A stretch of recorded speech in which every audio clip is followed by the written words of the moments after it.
Assalamualaikum warahmatullahi wabarakatuh. Salam Om Swastiastu, Namo Buddhaya, Salam Kebajikan Rahayu.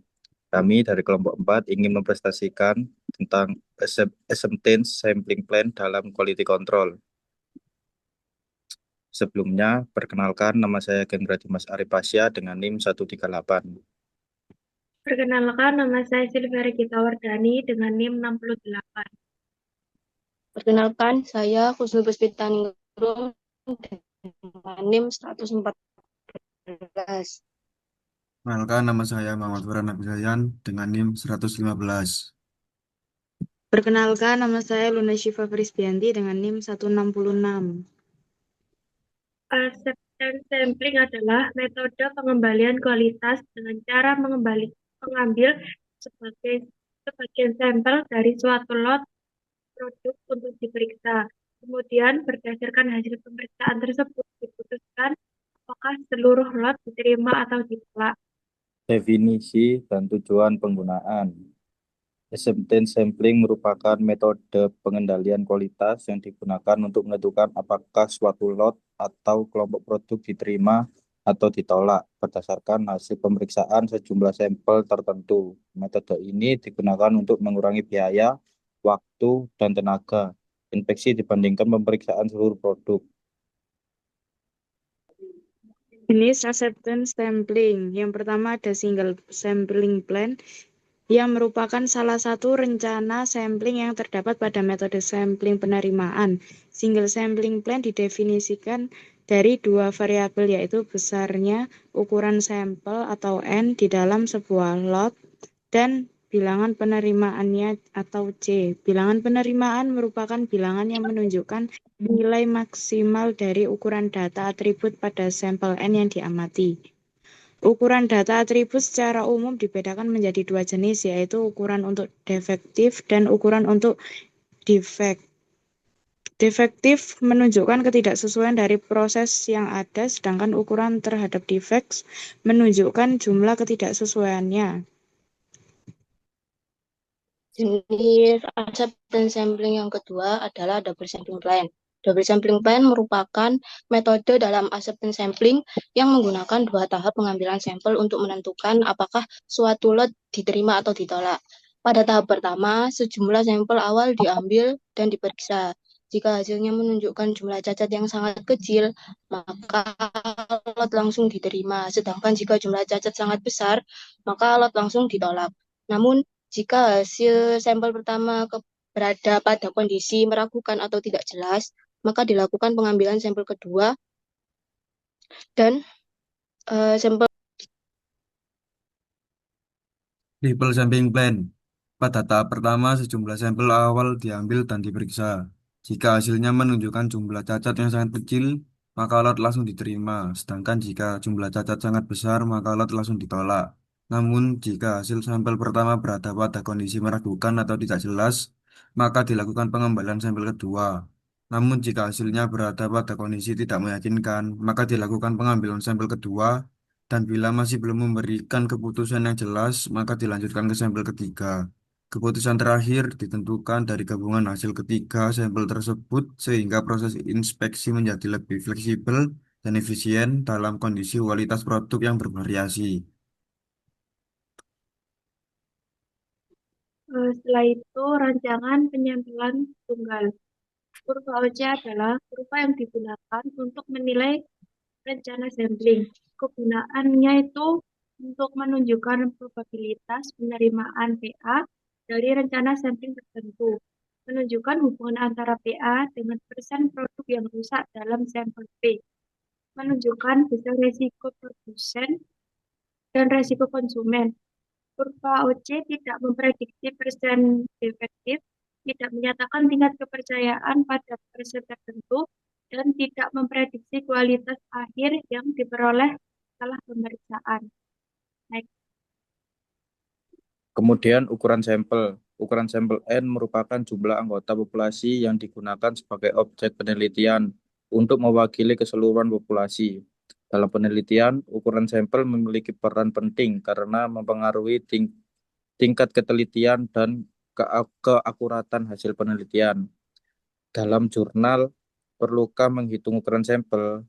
Semakin besar ukuran sampel yang digunakan, maka semakin kecil kesalahan acak yang terjadi, sehingga hasil penelitian menjadi lebih tepat dan representatif. Selain itu, ukuran sampel juga berkaitan dengan efisiensi penelitian karena mempengaruhi waktu, biaya, dan tenaga yang diperlukan selama proses penelitian berlangsung. Next.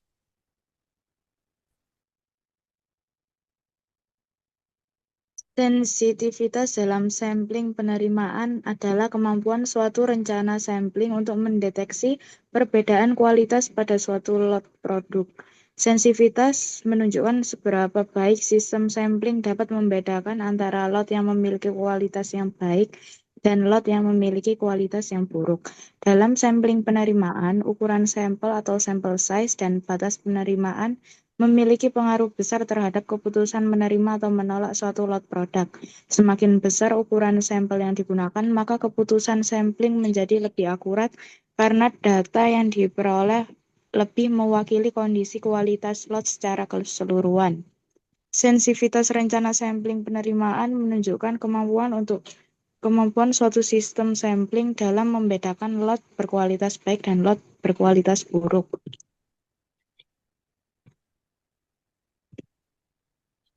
Selanjutnya ada risiko produsen dan konsumen.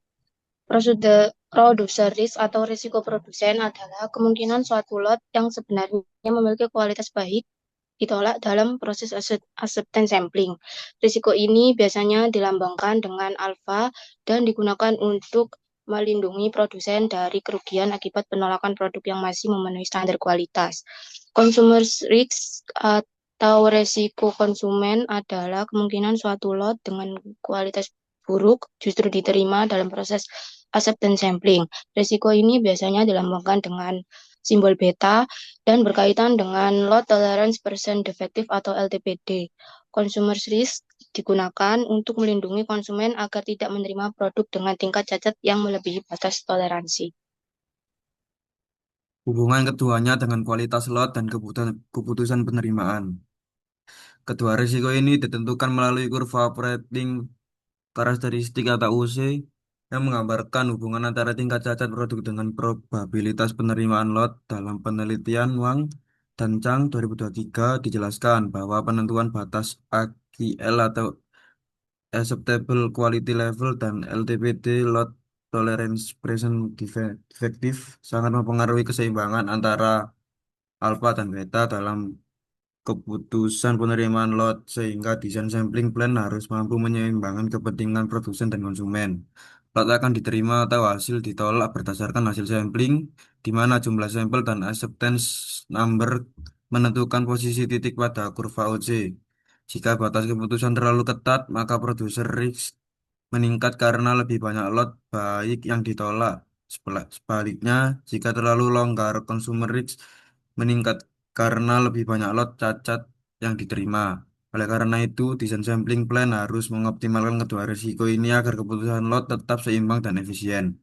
Dalam grup acceptance sampling plan, keputusan penerimaan lot sangat dipengaruhi oleh penentuan ukuran sampel dan acceptance number. Nilai alfa dan beta digunakan sebagai batas statistik untuk memastikan bahwa lot berkualitas baik tidak sering ditolak dan lot berkualitas buruk tidak sering diterima. Dengan demikian, keseimbangan kedua risiko ini menjadi dasar utama dalam pengambilan keputusan penerimaan lot pada sistem pengendalian kualitas modern. Selanjutnya untuk studi kasus kelompok kami, studi kasusnya itu dari PT Java Komplek Indonesia Tbk. Pengecekan bahan bakunya itu dilakukan dengan cara pengambilan sampel secara acak di setiap karung dalam truk atau kontainer untuk mendapatkan hasil pengujian yang mewakili kualitas seluruh bahan baku jagung. Yang dibutuhkan sebagai sampel representatif. Untuk standarisasinya itu, yang pertama untuk standarisasi kecacatan atribut, ada kutu, jamur, dan benda asing. Untuk standarisasi kecacatan variabel itu kadar air 17%. Next. Kemudian single sampling atribut dari 20 truk yang diteliti, setiap sampel memiliki ambang cacat sebesar 1. Artinya satu cacat masih dapat ditoleransi per sampel. Pada pengamatan tanggal 3 Juni 2018 muncul 2 sampel yang ditolak, yaitu truk nomor 8 dan 10 dengan jumlah cacat sebesar 2 dan 5. Pada pada truk nomor 8 dan 10 ditolak karena nilai D atau jumlah cacat lebih kecil daripada nilai AC atau ambang cacat. Next. Lalu selanjutnya ada kurva single sampling atribut.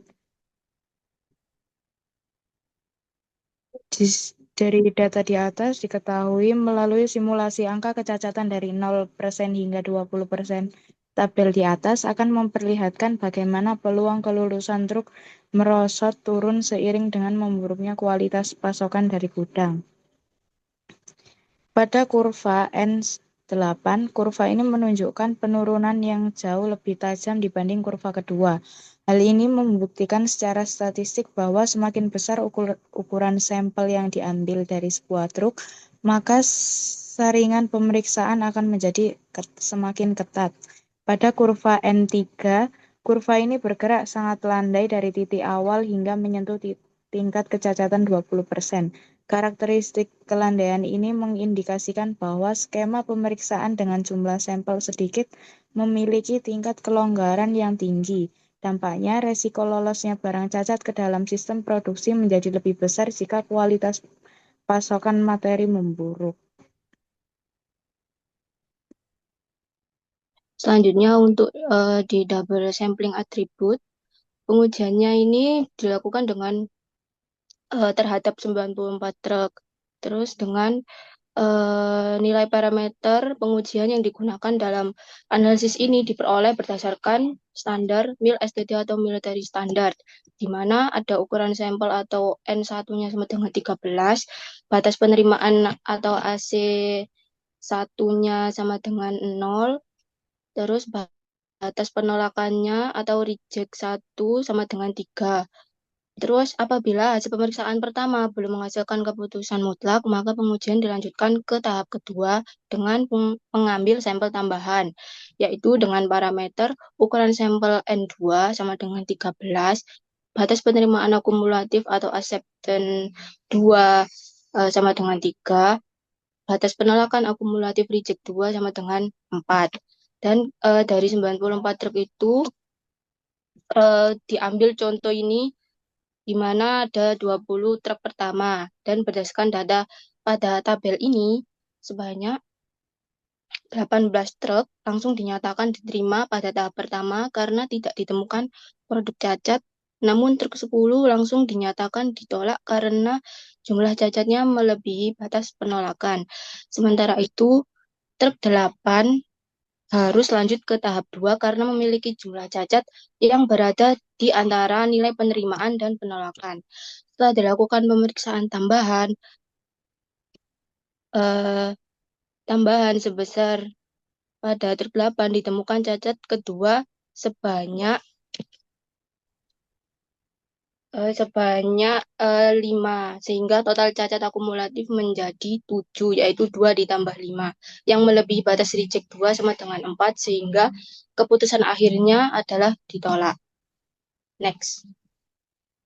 Selanjutnya yaitu OC curve double sampling atribut. Seiring meningkatnya kualitas buruk atau cacat produk di dalam muatan, peluang lolosnya lot tersebut menurun secara signifikan.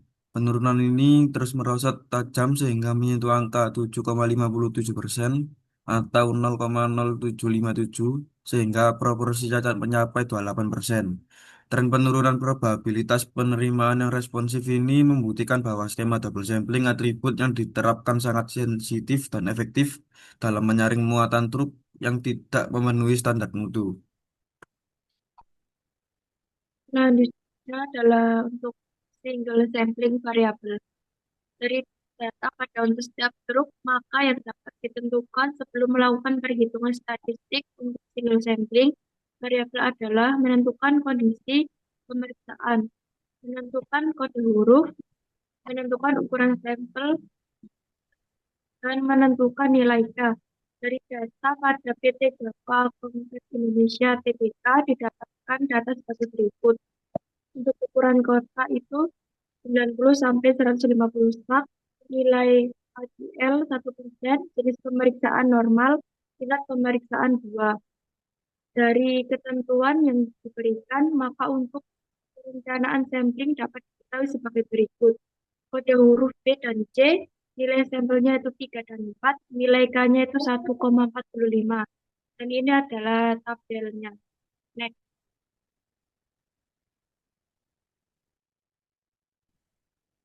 Kemudian untuk perhitungan single sampling variabel itu setelah semua parameter diperoleh yaitu pada ukuran sampel, kode huruf dan nilai K, maka langkah selanjutnya adalah melakukan perhitungan rata-rata, standar deviasi dan Z per BSA. Kemudian ini tabel yang kita kerjakan.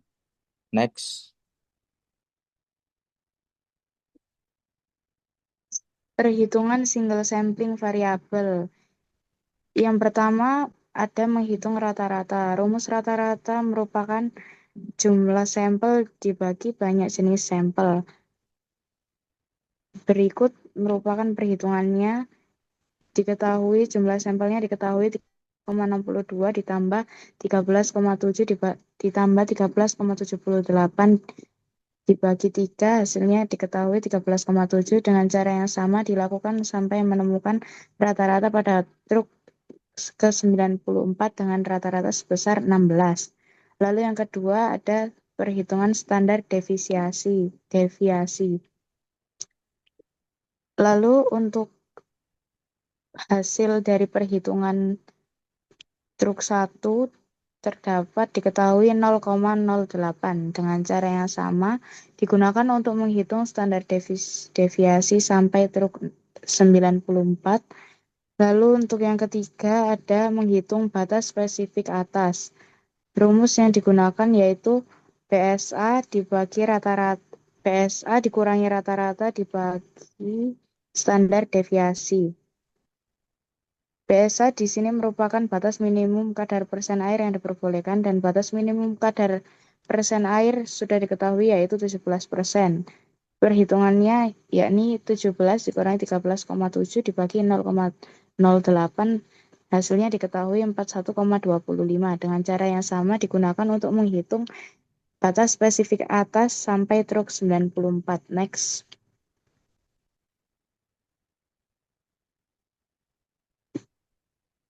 Setelah menghitung semua rata-rata, standar deviasi dan ZBSA, diperoleh kesimpulannya yaitu pada tabel ini.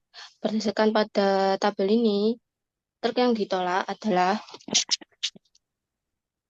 truk 15, 29, 32, 34, 36, 39, 47, 48, 53, 55, 59, sampai 94 itu dikarenakan ada nilai keputusan pada single sampling variabelnya itu tidak memenuhi batas penerimaan yang ditetapkan. Sementara itu, truk lainnya yang tercantum pada tabel dinyatakan diterima karena nilai hasil perhitungannya masih memenuhi kriteria penerimaan. Dengan demikian, hasil analisis menunjukkan bahwa hanya sebagian kecil truk yang tidak lolos pemeriksaan, sedangkan mayoritas truk masih dapat diterima karena kualitas sampelnya sesuai dengan batas yang digunakan dalam perhitungan.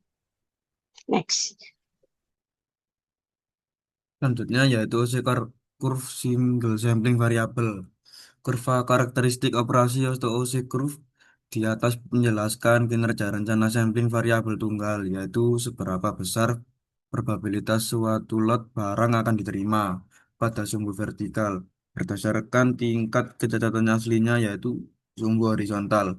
Grafik ini menunjukkan bahwa semakin tinggi proporsi cacat dalam suatu lot, maka peluang lot tersebut untuk lolos inspeksi akan menurun secara drastis untuk menuju nol.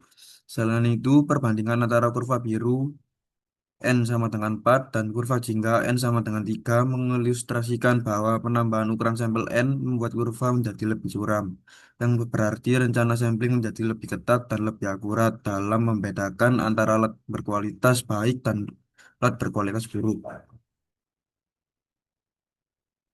Untuk selanjutnya adalah double sampling variabel. Pada tahap pengambilan sampel pertama, untuk mengambil keputusan apakah pengambilan sampel lanjut ke tahap sampel 2 dibutuhkan untuk menghitung rata-rata, standar deviasi, dan ZPSA terlebih dahulu dengan menggunakan parameter eh, batas spesifikasi atas 17%, batas terima tahap 1 4, batas tolak tahap 1 3, batas kritis gabungan 1,45. Untuk yang pertama, mencari rata-rata dengan rumus X bar sama dengan jumlah sampel per banyak jenis sampel, standar deviasi dengan rumus X min X bar pangkat 2 per N kurangi 1 itu semua di akar, batas spesifik atas dengan menggunakan rumus DSA min X bar per standar deviasi. Salah satu contoh perhitungannya itu pada sampel 7 didapatkan ZPSA sebesar 3,65, di mana 3,65 ada di antara KR1 3 dan KA1 4 yang menyebabkan tahap 1 putusannya ditunda dan wajib lanjut ke tahap 2. Perhitungan ini berlaku semua sampel truk hingga ke 94 dengan ketentuan nilai ZPSA kurang dari sama dengan KR1 3, maka langsung ditolak, dan jika ZPSA 1 lebih dari KA1 yang nilainya 4, maka lot langsung diterima di tahap 1.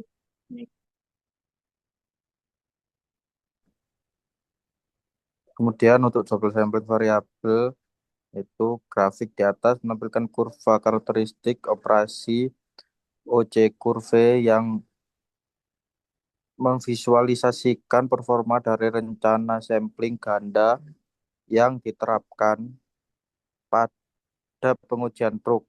Sumbu horizontal X pada grafik mewakili nilai P atau fraksi cacat yang berkisar dari 0,00 hingga 1,20, sedangkan sumbu vertikal menunjukkan PA atau probabilitas penerimaan dengan skala 0,20 hingga 1,20.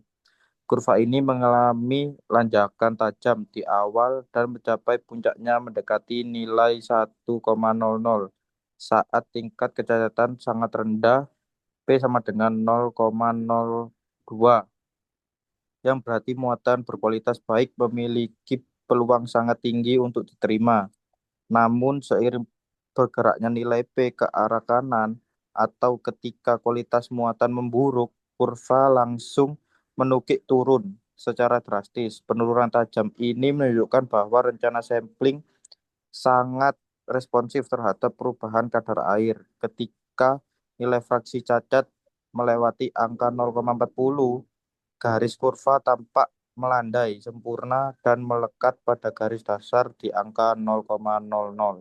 Acceptance sampling dalam praktik industri, metode acceptance sampling tidak dibatasi oleh jumlah nominal lot tertentu, melainkan dapat digunakan pada jumlah lot atau ukuran lot dan berapa saja, mulai dari puluhan unit hingga puluhan ribu unit. Efektivitas penggunaan jumlah lot ini ditentukan oleh pemenuhan standar formal seperti tabel A atau ISO yang mengkategorikan ukuran lot ke dalam rentang-rentang tertentu untuk menentukan ukuran sampelnya. Klasifikasi ukuran lot berdasarkan standar industri. Sebagai acuan universal, standar limiter dan internasional membagi ukuran lot ke dalam beberapa kode rentang untuk menentukan sampel inspeksi. Yang pertama, lot berukuran sangat kecil, rentang 2 hingga 8 unit, 9 hingga 15 unit, dan 16 hingga 25 unit. Yang kedua, lot berukuran kecil, rentang 26 hingga 50 unit, 51 hingga 90 unit, dan 91 hingga 150 unit. Yang ketiga, ada lot berukuran sedang, rentang 151 hingga 280 unit, 281 hingga 500 unit, dan 501 hingga 1.200 unit. Yang keempat adalah berukuran besar, yakni rentangnya 1.201 hingga 3.200 unit, 3.201 hingga 10.000 unit, dan 10.000 hingga 35.000 unit. Yang kelima adalah berukuran sangat besar atau massal, rentangnya yakni 35.001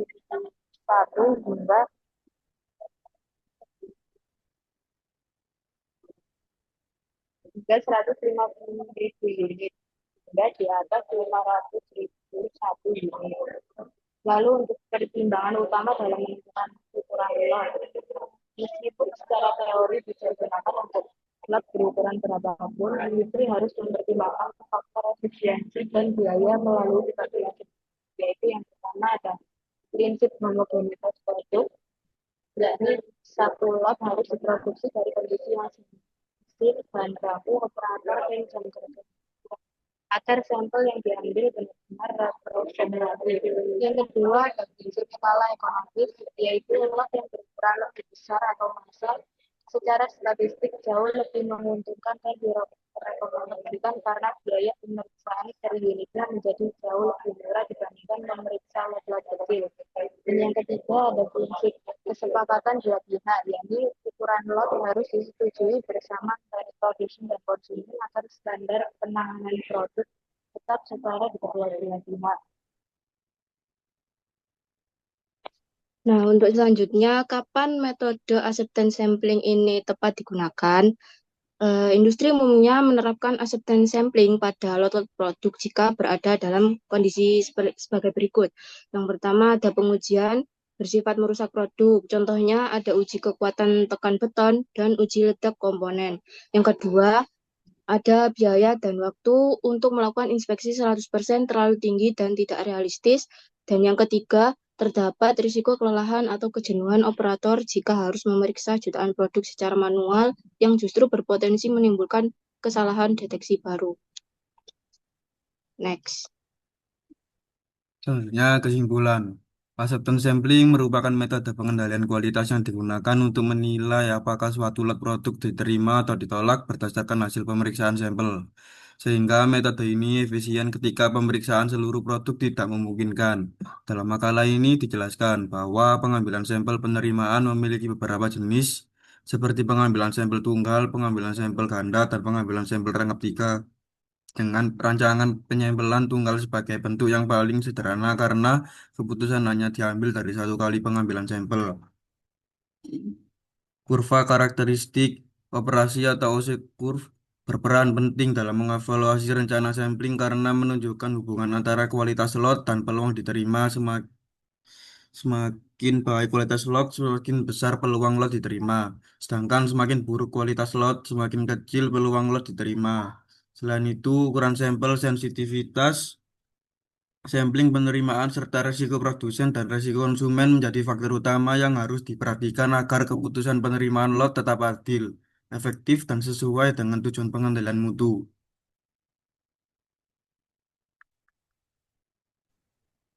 Kemudian saran. Yang pertama, perusahaan sebaiknya menentukan rencana acceptance sampling secara tepat dengan mempertimbangkan ukuran sampel, angka penerimaan, dan tingkat kualitas lot agar hasil inspeksi lebih akurat dan efisien. Yang kedua, penggunaan OC kurva juga perlu diperhatikan karena dapat membantu perusahaan mengevaluasi apakah rancangan sampling yang digunakan sudah sesuai dengan tingkat risiko yang dapat diterima oleh produsen maupun konsumen.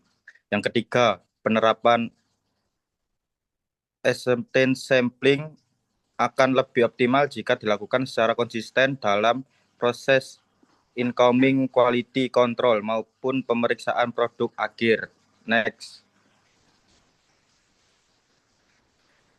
Kemudian ini daftar pustaka dari kelompok kami. Sekian dari kelompok kami. Bila ada salah kata, mohon dimaafkan. Wassalamualaikum warahmatullahi wabarakatuh.